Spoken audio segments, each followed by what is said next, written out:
السلام عليكم ورحمة الله وبركاته. معكم مفرد اكس داي. الفيديو اللي قلت لكم من حوالي 3 قرون كده ان انا هصوره وانزله ومش عارف ايه وبتاع. الفيديو انا جيت افتكره النهارده، وطبعا اللي فكرني بيه اخويا وحبيبي يعني صاحبي كريم. ومصر لسه خارجه من كاس العالم النهارده او امبارح، مش عارف تحسب ازاي. هو الماتش خلص الساعه 10، يبقى امبارح. اوكي امبارح. فيعني هو الفيديو معلق ولا ايه ده؟ ماشي، مؤاخذة. معلش يا جدعان لو الفيديو اللي هو بتاع ماينكرافت معلق، بس عشان انا بصور من عليه، مش بلعب، مش انا اللي بلعب يعني. اختي الصغيره طبعا لازم تمسي عليا في الفيديو. المهم، الفيديو ده هيكون تالتة اعدادي باختصار، حرفيا. اسم الفيديو انا بكره تالتة اعدادي، انا بكره تالتة اعدادي، انا ما بطيقش تالتة اعدادي. الثامنيل هتكون مكتوب عليها انا بكره تالتة اعدادي. المهم ان الفيديو ده هو فيديو مش هيبقى طويل ان شاء الله باذن الله. يعني انا قاعد في المقدمه بقالي دقيقه بقول لكم فيديو مش هيبقى طويل ان شاء الله. يعني الفيديو اللي عجب صحابي كتير قوي، وثائقي موسم الدسات. انا نفسي اعرف عجبهم ليه يعني. هو مش وثائقي اصلا، انا شايف ايه ده. المهم ان لو عايزين يعني حاجات من وثائقي موسم الدسات ده هبقى اعمل كتير يعني.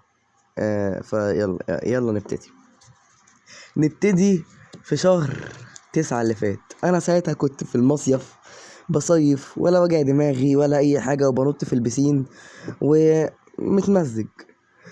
بعديها عرفت ان المفروض المدارس هتبدا يعني في 27/9، حاجه زي كده، مش فاكر كانت امتى بالظبط. المهم ان انا رجعت من السفر يوم 24، لا قبل. انا رجعت من السفر، انا سافرت يوم 8/9 على ما اظن يعني. ورجعت من السفر كنت قعدت 8 ايام برضو. رجعت يوم 16/9. ايوه رجعت 16/9.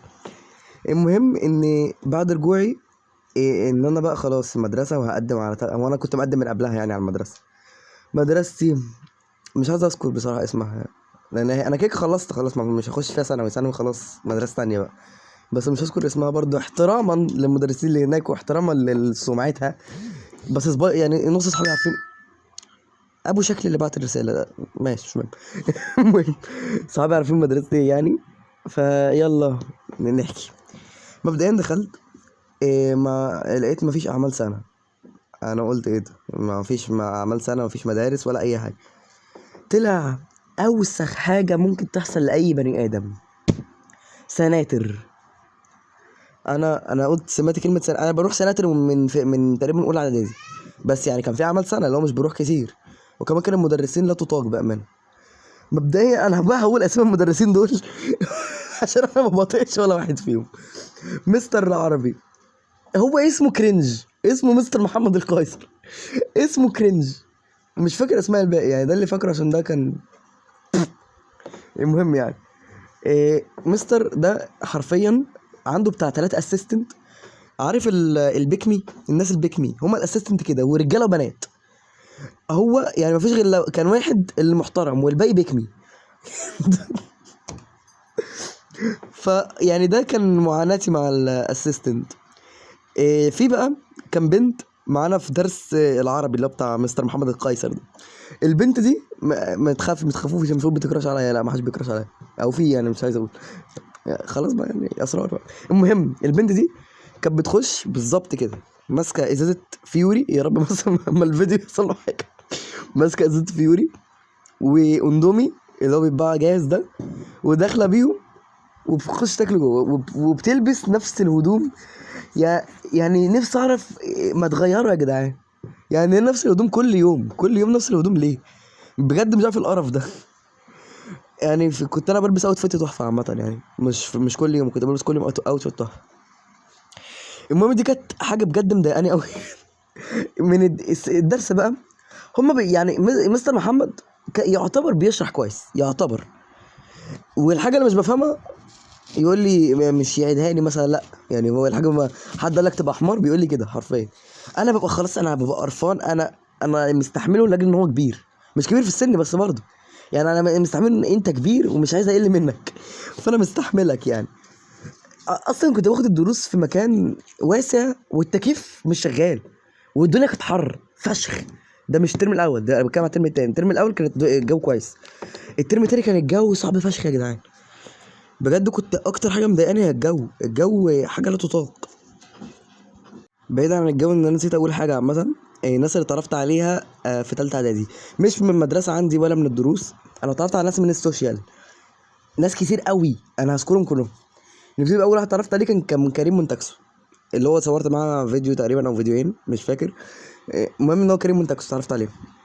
وتاني مش فاكر مين تاني حد قوي، بس هو يعني حد مش عاوز اذكر اسمه، انا متخانق معاه فكده بقى، انت بتتشير على قفايا.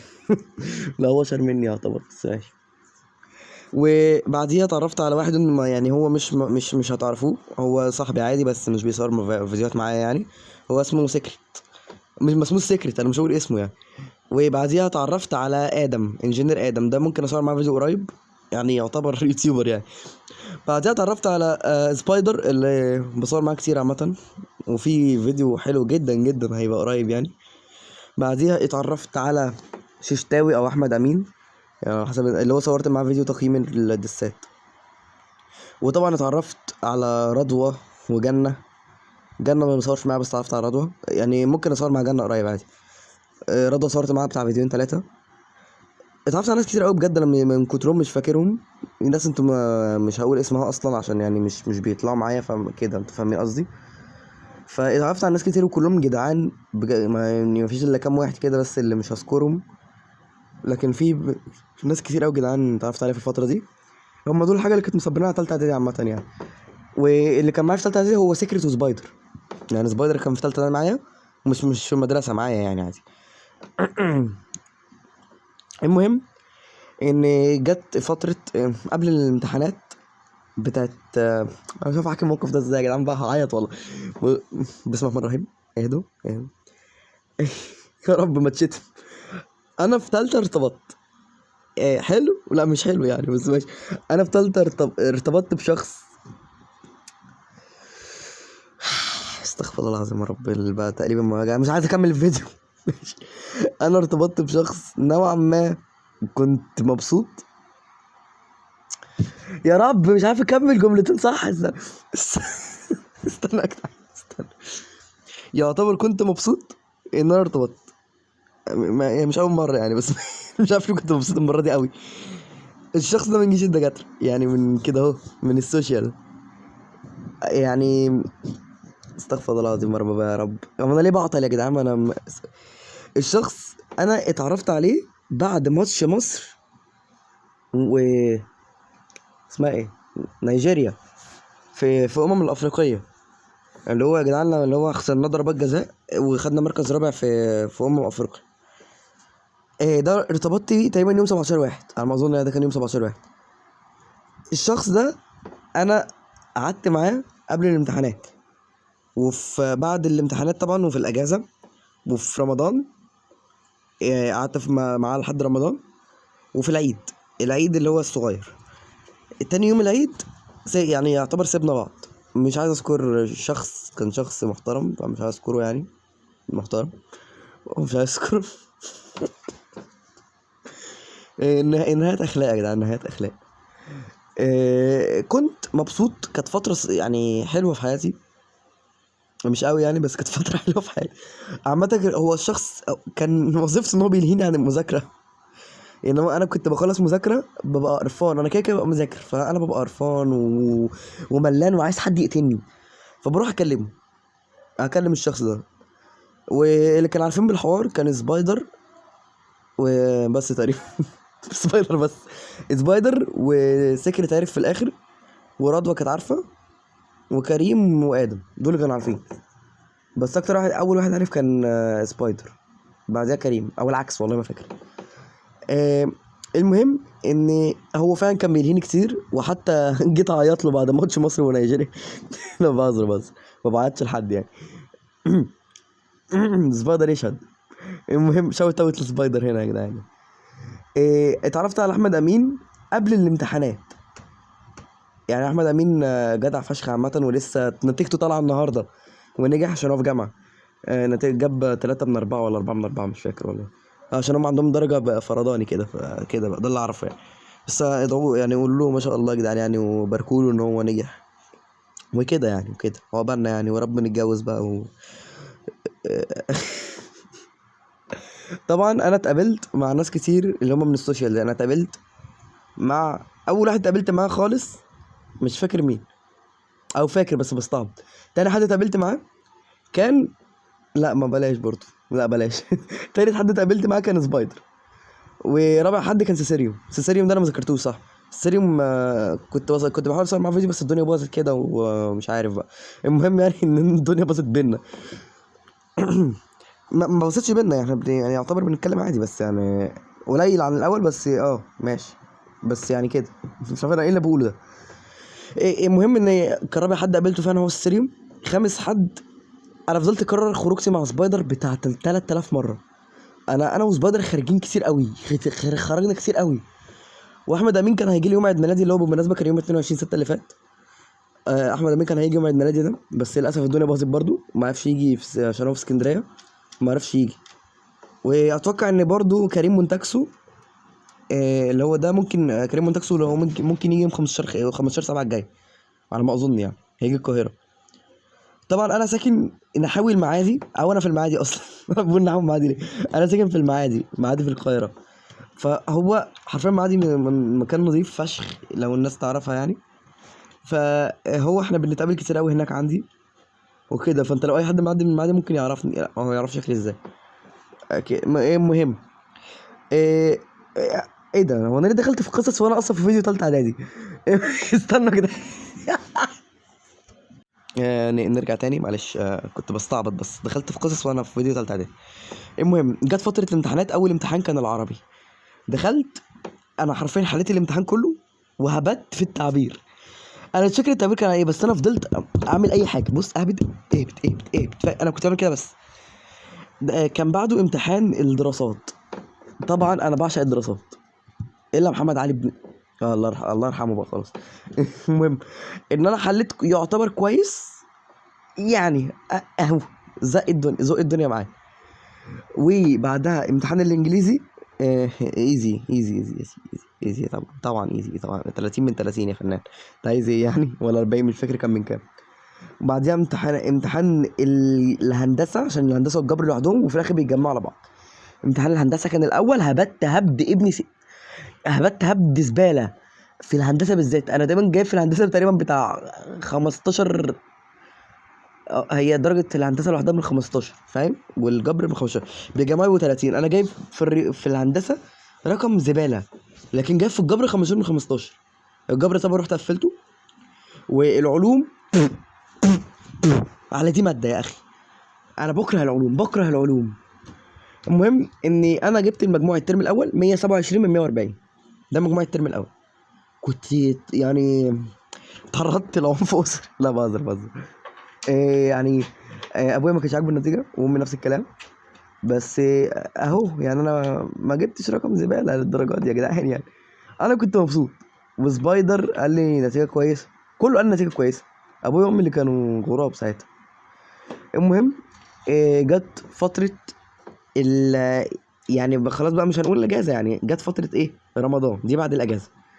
رمضان انا حرفيا ما كنتش بذاكر 30 يوم بتوع رمضان، الاربع ايام بتوع العيد يعني. انا ما كنتش بذاكر اي حاجه من دول.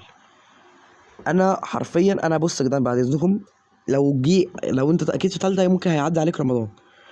فكك من رمضان، صوم واعمل اللي انت عايزه، بس ركز وذاكر بجد، عشان انت الترم التاني هيبقى لك الامتحانات سهله بس انت تتفشخ بمعنى الكلمه. يعني انا اتفشخت واهو، اسمع من واحد مفشوخ مع اني ناجح، بس اسمع من واحد مفشوخ. طبعا انا يعني دلوقتي في رمضان انا ما كنتش بذاكر ال 30 يوم، الاربع ايام بتوع العيد ما ذاكرتهمش. 34 يوم، ما 3 ايام بتوع العيد بس انا خليتهم اربعه. ورمضان ده كان 29 يوم. مبدئيا انا رمضان ده خرجت كتير قوي يعني. خرجت مع سبايدر سيريوم، خرجت كتير فشخ يا جدعان. المهم ان في رمضان ده حصل خناقه ما بيني او ما بيننا، يعني انا وسبايدر وادم. اتخانقنا مع كريم اللي هو مونتاكسو، لاسباب استحاله اقولها هنا. اسباب هو لو موافق ان انا اقولها بقولها يعني، بس هو ما اتوقعش ان هو هيوافق. لو هيوافق بقول له يعني، بساله. المهم ان هي خناقتنا كانت بسبب غريب شويه. واتخانقنا بسبب الشخص اللي انا ارتبطت بيه يعتبر. انا اسف على اللي انا قلته ده. إيه ده حرفيا احنا يعتبر اتخانقنا بسبب الشخص اللي انا ارتبطت بيه. مش ان هم بيكلموها، لا يعني هم يعني كده مش بيكلموها، فاهم؟ هي المشكله ايه؟ ايه استنوا، هو كان بيكرهني فيهم يعني بطريقه معينه انا مش عايز اجيبها هنا، بس خلاص يعني هي اتوقع ان هو اتظبط الشخص ده، وكريم اتظبط برضو. كريم كان بيستعبط فتره، بس اتظبط يعني. فكده جت ايه بقى؟ بعد العيد الصغير كان فاضل شهر على الامتحانات، انا جبت الكتب كلها، انا عمال اراجع بقى فيها. انا غلطتي ان انا كنت ذاكرت في رمضان كله. فطبعا بقى مع ناس بتحاول تهدي زي سبايدر سيكريت، دول كانوا ناس بيهونوا عليا عامه الحاجه. وكنت طبعا ساعتها انا سبت الشخص في العيد، الشخص اللي انا ارتبطت بيه سبته في العيد. فانا يعني ما بقتش خلاص ان انا كنت بذاكر وراح احكي لك. انا دلوقتي خلاص ما فيهاش مذاكره يا ابني، ما انا كنت بحكي لك انت بذاكر واروح اعمل لك انا عملت ايه. طب ما خلاص كده. وعامة في وقت انا مش بتكلم على ولد، انا بتكلم على بنت. انا بقول بس شخص، انا ما بحبش اقعد اقول ان هو على الشخصايه دي ولا البنت. انا بقول شخص، لكن انا بتكلم على بنت عادي. انا مش شاذ يعني. المهم ان انا يعني لما ارتبطت كنت بروح فعلا احكي له كل حاجه. فلما بالتالي الشخص ده سابني لاجل انه مش عايز يعمل حاجه حرام، حقه بحترمه فيها طبعا، لكن يوقع ما بين الناس دي حاجه مش حرام جدا.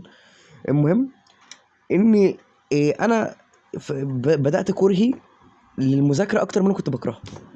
بدات كرهي لنفسي زياده عن اللزوم. انا كنت عايز افهم انا غلطت في ايه، مع ان انا مش غلطان في حاجه. وعمر ما حد طلع قال انا غلطان في حاجه، لان عمري ما غلطت في حاجه. مش قصدي ومش بفليكس بنفسي، لا انا بقول اللي بجد. ساعتها بدات اخش في محتوى الراب شويه. لا انا بتابع راب من 2019، بس بدات اخش في المحتوى مع مين؟ مع سبايدر. سبايدر كان بيسمع امينيم بس حرفيا. انا كنت بسمع ابو الانوار، ابي يوسف، المكسيك كلها عامه. بسمع مروان موسى. بص اي رابر مصري انا سمعته عامه في فتره ومأثر فيا. اي رابر كان مأثر فيا الا زياد زازا. فعملت فيديو تقييم الرابرز، لقيته جاب كويس، ارقام كويسه. كل ده انا بتكلم قبل الامتحانات وانا عمال اصور لا كنت اقول كلمه، استغفر الله العظيم. مش قصدي الكلمه التانية، كنت اقول بحاجه بالعين بعدها، مش مهم. استغفر الله. فالمهم انا ابتديت رحت برضو دروس، رجعت للدروس تاني قبل الشهر ده. الشهر بقى في شهر 5 اللي فات، اللي هو ده، من اللي هو من شهرين ده. انا حرفيا انا الدروس رايح جاي لحد شهر 6. اقسم بالله على كمية الحر. انا بجد الحر كان بعدد ذنوبي. الحر كان كتير قوي يا جدعان بجد الفترة دي، وما زال والله. فالدروس بقى كانت الدنيا ملمومة على بعض وكده. المهم جت فترة الامتحانات، اللي هو كان يوم 8/6 تقريبا او 1/6، انا مش فاكر كان يوم اول من يوم امتحانات كان ايه. فالمهم ان انا جت فترة الامتحانات دي، انا قرفان ومش عايز اخش الامتحان اصلا، وحاسس ان انا هجيب درجة وحشة، وكلام اهلي كان مضايقني. المهم ان انا جيت بوم بوم بوم طخ طخ طخ في الامتحانات. جبت 229 ونص من 280. رقم مش حلو ومش وحش يعني، اهو للأمانة يعني هو رقم مش حلو بس مش وحش. كنت مستني حضن من أهلي، كنت مستني أي حاجة. كله ضاع حرفيا، ما يعني حسيت إني على رأي أبو الأنوار الحلم اتسرق، فاهم يعني؟ تنسيقي هيدخلني ثانوي عام مستريح، ثانوي عام تنسيقه 225. يعني أنا بس أنا برضه يعني أنا كنت نفسي أجيب أكتر. المهم ما لقيتش الحضن من حد الا سبايدر. مش حضن يعني عشان بس حد يطبطب عليا قصدي. سبايدر، رضوى، كريم، سكرت طبعا، جنة. الناس دول في معايا واقفة انا عمري ما هنساها. رغم اني كنت متضايق، يعني مضايقة كبيرة، وكنت حاسس اني خلاص يعني اللي حصل في عيد ميلادي اصلا كفاية ان انا اقول ان الناس دول اجدع ناس انا ممكن قابلتهم في حياتي. بجد انا الناس دي انا عمري ما هنسى جمايلهم عليا. الناس دي وقفوا معايا وقفه انا عمري ما كنت اتخيل ان انا صاحب حد جدع بالمعنى دي. يعني احمد امين، بص يا جدع هرتب لكم، مش هرتب لكم يعني اشخاص بحبهم، لا أنا يعني سبايدر، سيكرت، احمد امين، رضوى، جنة، كريم، ادم، الناس دول وقفوا معايا وقفه كبيره قوي بعد النتيجه. يوم عيد ميلادي هتعمل لي مفاجاه عمري ما توقعتها. طبعا انا مش بتكلم على اينو صاحبي، انتوا ما تعرفوش برضو. اينو صاحبي هو صاحبي جدا اينو، وادعوا له عشان كان لسه عامل عمليه من كام يوم. هو عامه هو واقف معايا من زمان، لان انا عارفه من حوالي 8 سنين. هو واقف معايا من زمان وفضل واقف معايا، وحتى هو يعتبر متصاحب على شويه من صحابي دول، يعني صاحبتهم على بعض وكده. عامة الفيديو ده كنت بحاول افضفض اديكوا كام نصيحة في الاخر ليها علاقة بتالتة يعني. المهم ان الناس دول انا عمري ما هنساهم، واللي على حصل في عيد ميلادي على كمية ده جابوا لي رسالة من الاكس يا جدعان. جابوا لي رسالة من الاكس بتقول لي فيها كل سنة وأنت طيب. لورد الرابر بسببهم قال لي كل سنة وأنت طيب. انتوا متخيلين بجد الناس دي انا عمري ما هنسى جمايلها عليا. ده دخلوا لابي يوسف ودخلوا لابو الانوار بيقولوا له قول له اوفا كل سنة وأنت طيب. أنا مش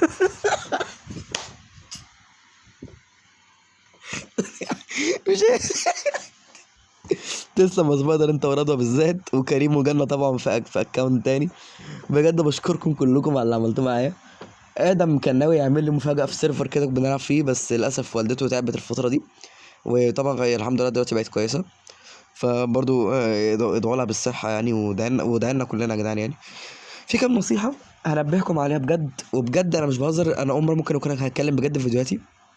اسمعوا الكام نصيحة اللي في الاخر دول. مبدئيا اول حاجة انت لازم تاخد بالك منها، ان في حوار كبير انت هتخش عليه. بص دي سنة من اهم السنين اللي انت ممكن تخشها في حياتك. ما تستخسرش نقطة عرق فيهم. حرفيا حاول ما ترتبطش وتعمل غلطتي. ده في حياتك عامة، مش في تالتة بس. ذاكر على قد ما تقدر، وربنا ما بيقدرش تعب حد. ده اللي كنت عايز اقوله. بجد بجد انت هتخش وانت مذاكر الامتحان، هتخش انت هتحل بجد. ومش بقول على حسن بقول اسئله وجوديه بس. المهم المفروض الفيديو انا هتسمعني. ايه ده فيها رضوى في ايه؟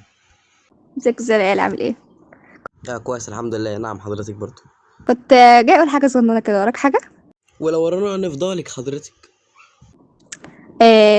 انا من كتر اللي انا بقيت بشوفه انا ما بقتش حمل. ما بقيتيش حمل ايه يا اختي؟ ما بقتش حمل. تعبانه يعني؟ ما بقيتيش حمل التعب؟ ما بقيتيش حمل ايه؟ ما بقتش حمل ال رضوى اطلعي بره. ال ما بقتش حمل، دي هقولها لك يوم الجمعه. صدقني انك عيله مستفزه، واطلعي بره وبس. اشوفك الحلقه الجايه، واستنى يوم الجمعه، ومع السلامه.